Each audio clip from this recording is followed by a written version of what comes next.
تو اس طرح سے ایسی چیزیں ان کی طبیعت میں نہیں تھی، تو وہ ان چیزوں سے پاک تھے۔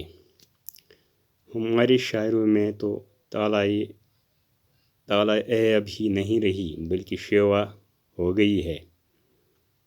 وہ سیدھی سادھی باتیں کرتے تھے، اور جیسا کہ عام طور پر دستور ہے، باتوں باتوں میں شعر پڑھنا، بحث کر کے اپنی فضیلت جتانا اور اشارے کنائے میں دوسروں کی تحقیر اور در پردہ اپنی بڑائی دکھانا ان میں بالکل نہ تھا۔ ہاں، شعر میں البتہ کہیں کہیں تالا آ گئی ہے، مگر وہ بھی ایسے لطیف پیرائے میں کہ خاکسار کا پہلو وہاں بھی ہاتھ سے جانے نہیں پایا۔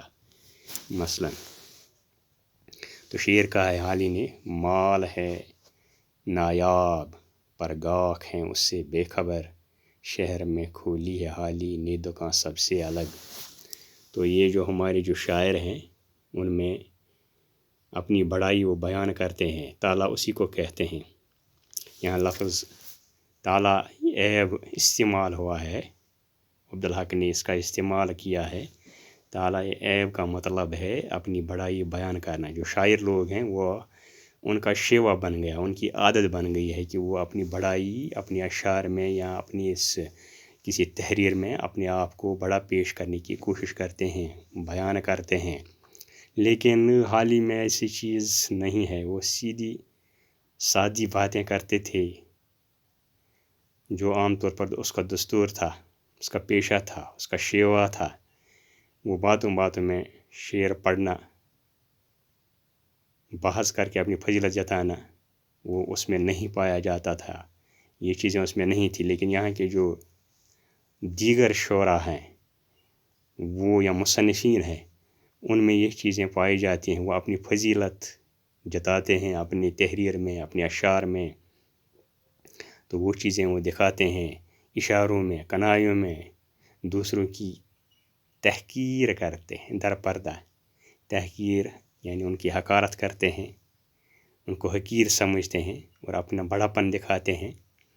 تو لیکن حال ہی میں یہ چیز دکھائی نہیں دیتا، ان کے اشعار میں، ان کی تحریر میں یہ چیزیں کہیں پہ دکھائی نہیں دیتی ہیں۔ شعر البتہ کہیں کہیں اس میں یہ چیزیں آئی ہیں، لیکن وہ ایسے انداز میں، عمدہ طریقے سے، مقدس لطیف پیرائی میں عمدہ طریقے سے، مقدس طریقے سے اور عاجز سے وہ پہلو اس میں آتا ہے، لیکن یہ چیزیں اس میں جانے نہیں دی۔ یعنی جو شعر وہ کہتے ہیں، اگر اس میں کہیں اس نے بڑائی کا اظہار کیا ہے، اپنی بڑائی کا اظہار، لیکن ایسے طریقے سے عاجز سے کیا ہے، عمدہ طریقے سے کیا ہے، یہ چیزیں اس سے جانے نہیں دی ہے اپنی اشعار میں۔ تو فرماتے ہیں مال ہے نایاب پر گاہک ہیں اس سے بے خبر، یعنی وہاں بھی اس نے تھوڑی اپنی بڑائی کا اظہار کیا ہے، اپنے ہونے کا اشارہ کیا ہے، لیکن ایسے انداز میں کیا ہے کہ پڑھنے والا اس کو ایسے انداز میں دیکھتا ہے، اس میں خاکساری، اس میں عاجزی، اس میں ایسے مقدس عمدہ طریقے سے لکھا ہے۔ شہر میں کھولی ہے حالی نے دکان سب سے الگ، یعنی حالی جو ہے وہ دوسروں سے الگ ہے، یعنی کہ اپنی تھوڑی اس میں بڑائی کا اظہار کیا ہے، یعنی اپنے آپ کو اس مال سے تعبیر کیا ہے، تشبیہ دی ہے جو بہت کم ہوتا ہے، نایاب ہوتا ہے، ملنے پر نہیں ملتا ہے۔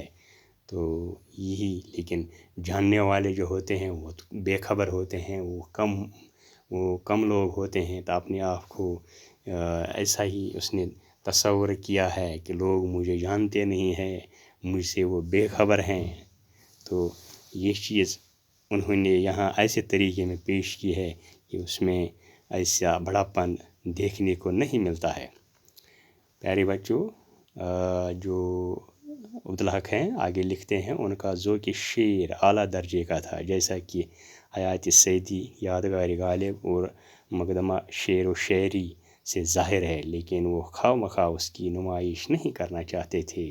ہاں، جب کوئی پوچھتا یا اتفاق سے بات آ پڑتی تو وہ کھل کر اس کے نکات بیان کرتے تھے۔ تو ان کا جو شعر لکھنے کا جو ڈنگ تھا وہ اعلیٰ درجے کا تھا، ذوق جو تھا، شوق جو تھا، تمنا جو تھی وہ اعلیٰ درجے کی تھی، جیسا کہ جو انہوں نے لکھی، ان کے تصانیف جو ہیں ان میں دیکھا جا سکتا ہے۔ حیات سیدی ان کی کتاب ہے، یادگار غالب ہے، مقدمہ شعر و شاعری ہے، ان سے ظاہر ہوتا ہے۔ جب وہ ان کتابیں پڑھتے ہیں، ان کو دیکھتے ہیں، تو ان سے ان کی شاعری کا ذوق دیکھنے کو ملتا ہے، وہ کتنا اعلیٰ درجے کا ہے، کتنا اونچا ہے، کتنا بلند ہے۔